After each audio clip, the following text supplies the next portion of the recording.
What's going on, guys? Good morning. Headed up here to the Elkhart East Yard, and I just got started this morning. I stayed there at the Walmart at South Bend, and gonna head over here and pick up. Today is Saturday, January the 6th, I believe. I don't keep up with dates that much, but yep, headed over here picking up a 38-foot Blackthorn, I believe what it's called, fifth wheel, going to Corpus Christie, Texas. So,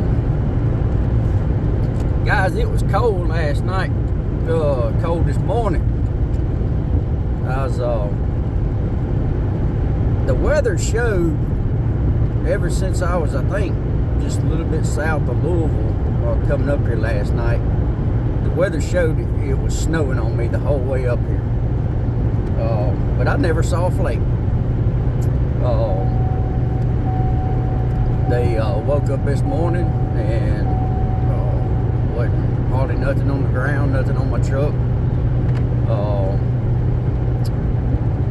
One of my buddies lives down just south of Indianapolis. He said they got like 1.5 inches, but it's already starting to melt. But it don't bother me none, because I really don't like driving on it.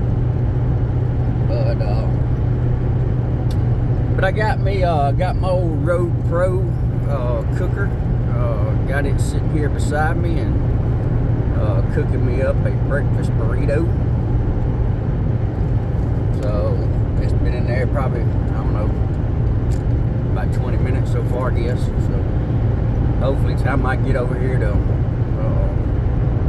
the yard, hopefully it'll be just about ready. But I need to get me, stopped at Walmart yesterday, got me a few things, a couple little groceries. Y'all know I like getting my own stuff and trying to stay out of these fast food restaurants. But I forgot to pick up some plates and some forks, silverware. And I meant to grab a fork or something before I left the house, but I forgot it. So while I was in Walmart, I was planning on getting some little plastic ones. Well, walked out there and forgot them too. But anyway, well, I'm gonna go ahead and get off here real quick, and I'm almost there, so I don't want to make this video too long. But I'll let you know what we got in the yard when I get there.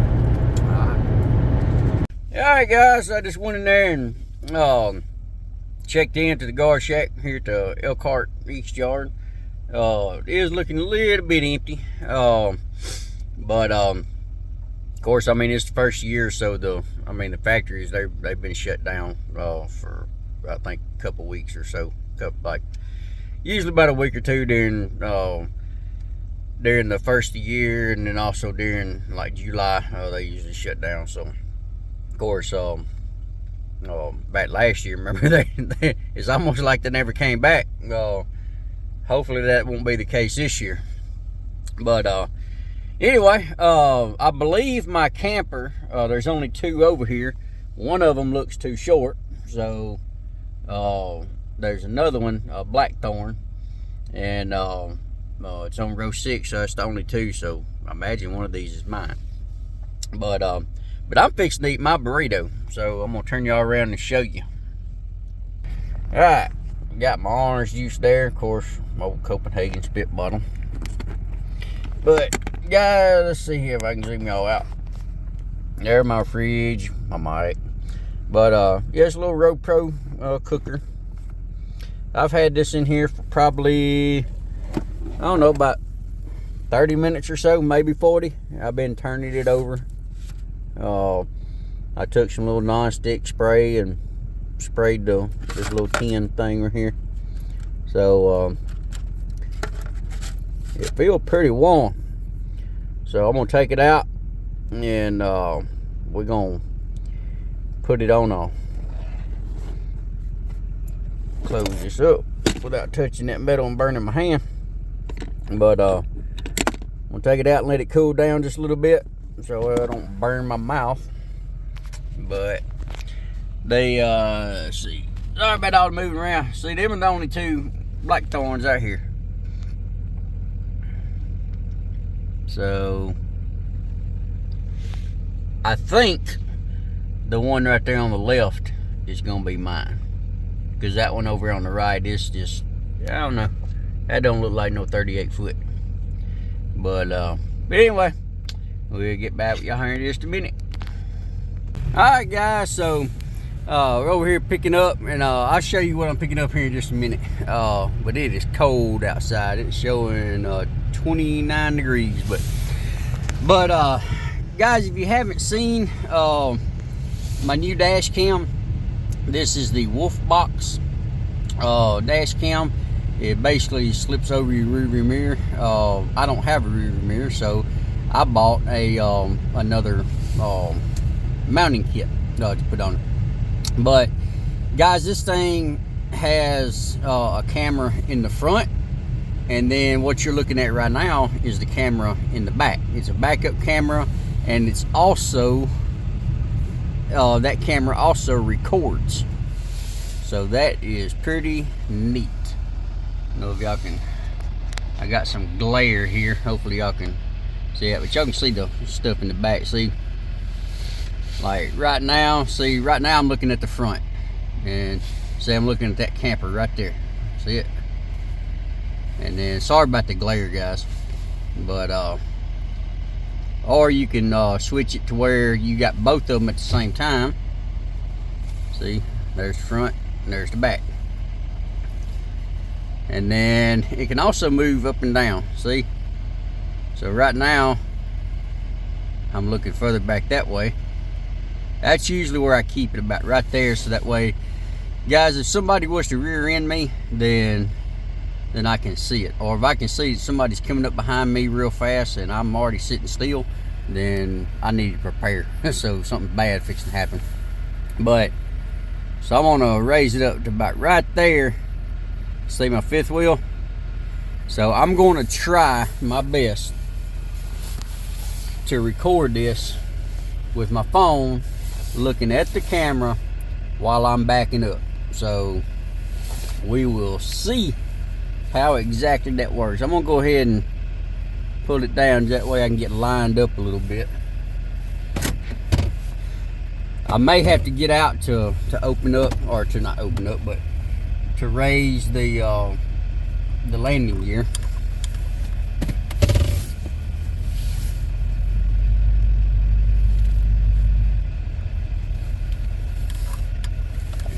Ready? See, y'all can see the fifth wheel I'm picking up. I'm picking that one up right there. So we're gonna, and I'll adjust that as I go. I'm not using that right now, guys. I'm gonna get lined up first to where I always do, using my side mirrors. That's just what I'm used to, is using my side mirrors.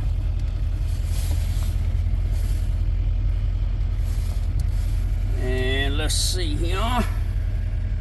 Make sure I'm gonna clear my little toolbox there. And guys, just be patient with me, because this is the first time that I am using this, backing up, hooking up. So so this is new for me.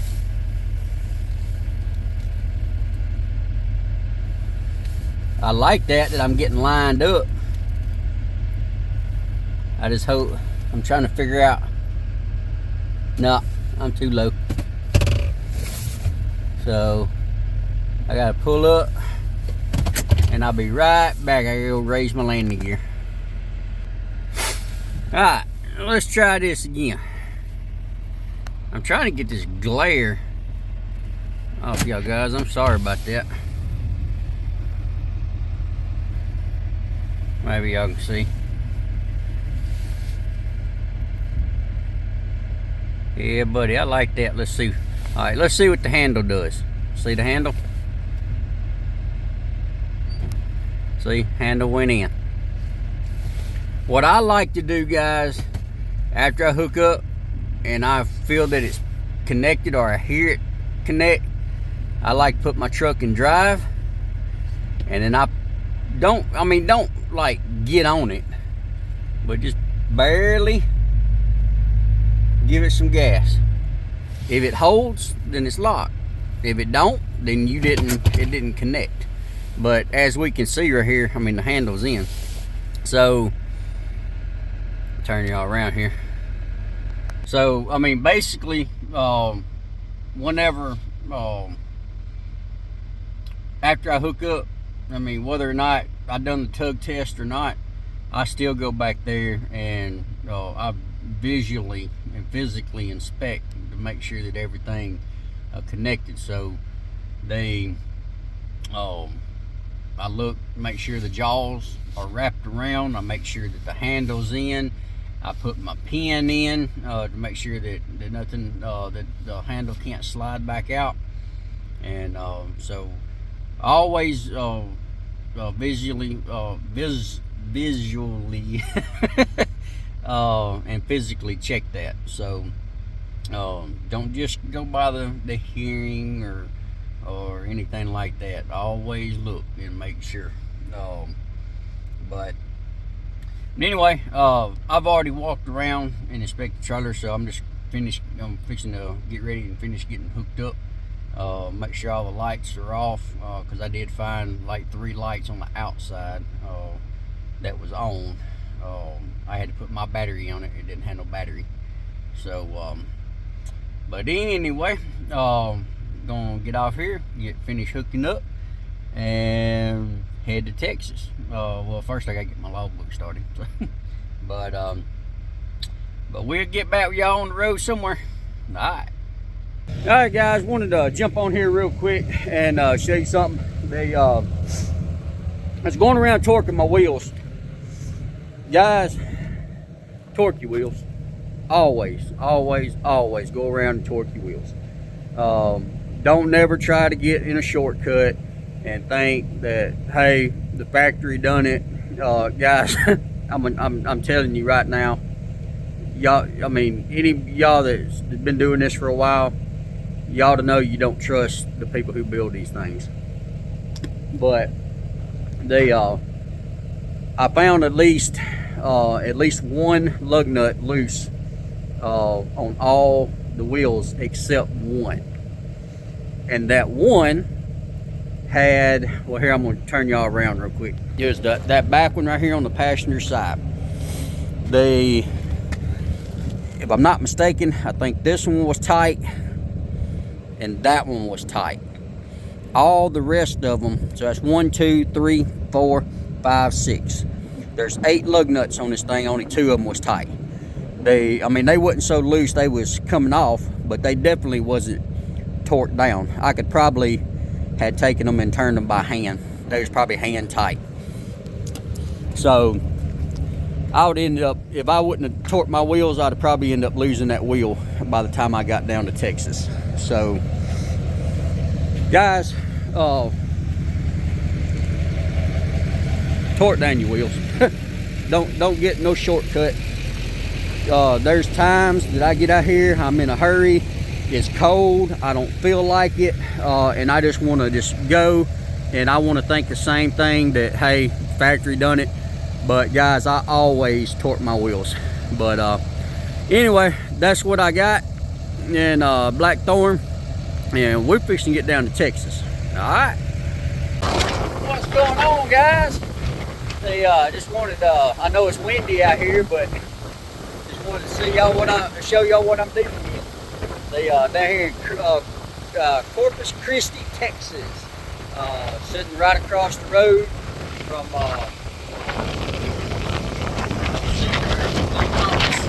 RV, and this big of wind is about to blow me all over the place. Guys, I was planning on stopping at the Loves about 20-25 miles north of here, and then getting up in the morning and coming on over here. But as y'all can see, I mean, wind is kicking right now, and we got probably, I imagine right now it's probably 30-35 mile an hour wind gusts. And well, if I'd have waited till in the morning coming over here, it's supposed to be like 40-45 miles an hour wind gusts, and it was blowing me all over the place. So I just decided just to go ahead. I shouldn't have, but not supposed to, but I just went ahead and pushed it and came on over here. Because in the morning it would have been worse, but and it's supposed to last all day tomorrow. I'll turn y'all around and show you one of these flags that's floating.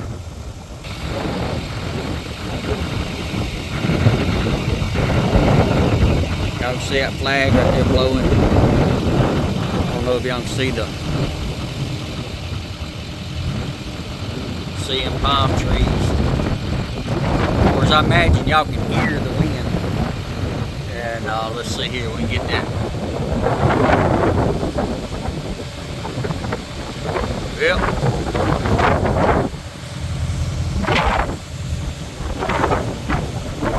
See, y'all can see that wind's kicking. But anyway, guys, yeah, I just wanted to let y'all see what I'm dealing with the wind and everything. But I made it down here safe, and I parked across the road. I looked it up on Google Maps, and it showed this little spot right here. It's actually like some kind of little campground, so hopefully I won't get run off tonight. But anyway, let me get back in the truck. Hold on. Alrighty, probably not gonna do anything in the morning as far as delivering. Unhooking or anything like that, because like I said, guys, it is supposed to be windy, bad windy. Pretty much the whole trip down here has just been, I don't know, miserable. I was thinking doing a Texas run, because from where I live, I could do the same amount of miles coming to Texas, say, depending on where in Texas. Something like Katy, Texas, right around Houston, Corpus Christie, Donna, stuff like that. Could have gotten the same amount of miles as if I'd have went to, say, Dover, Florida, or Fort Myers, Florida, or something like that. And so the miles would have been the same as far as paid miles. And my deadhead miles going up to Indiana, of course, that's going to be the same. But where it comes in different is my deadhead miles back home.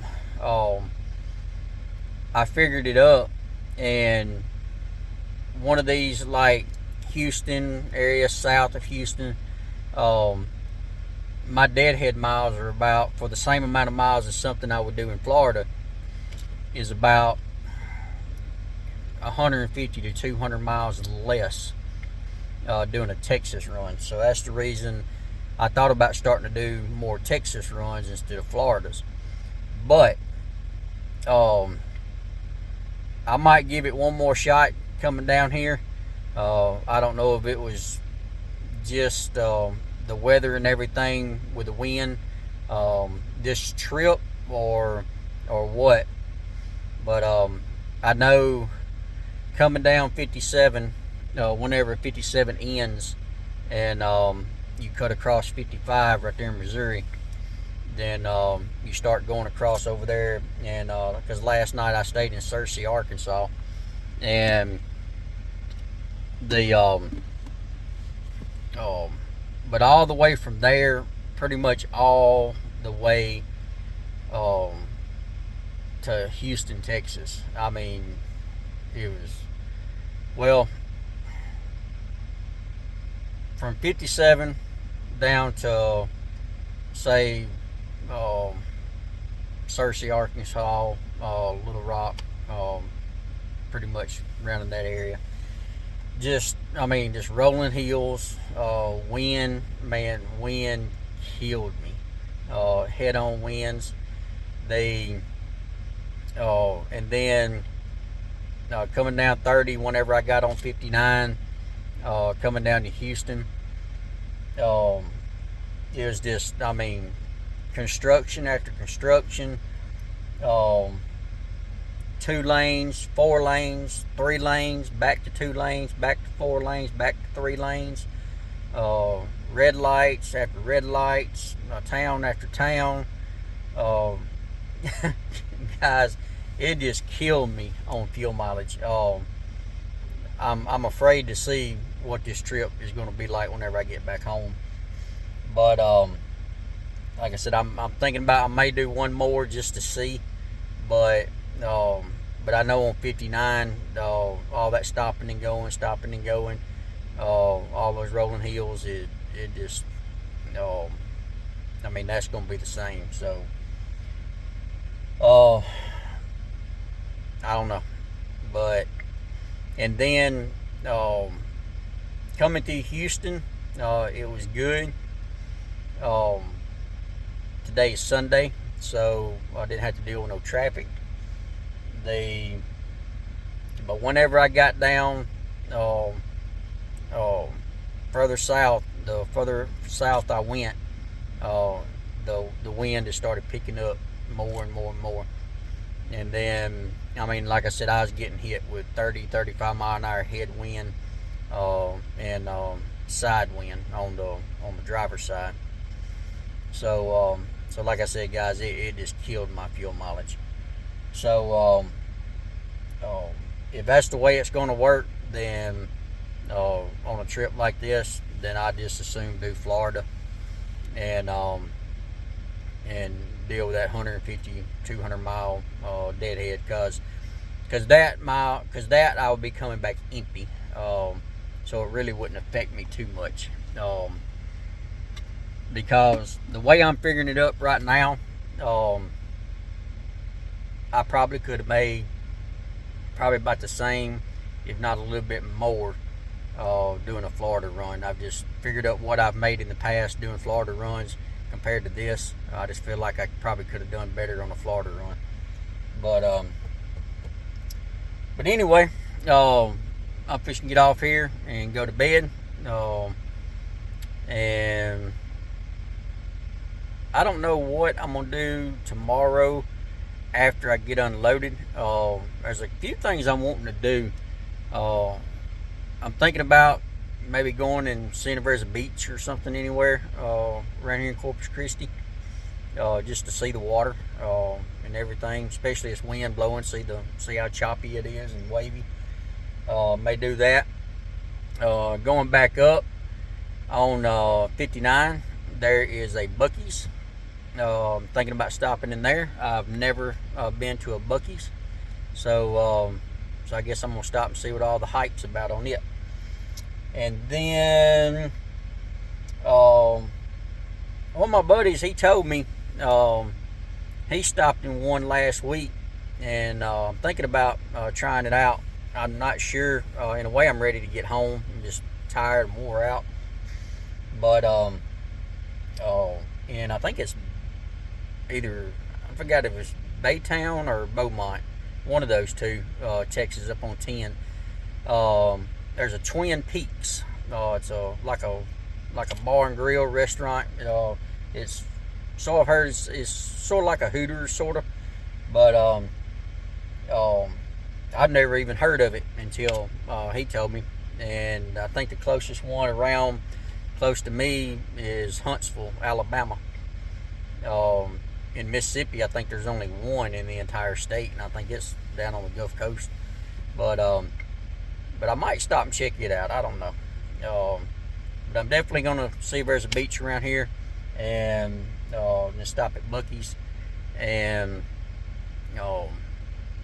so I guess y'all just stay tuned, and I'm gonna add a few little clips of whatever I do on the way back home.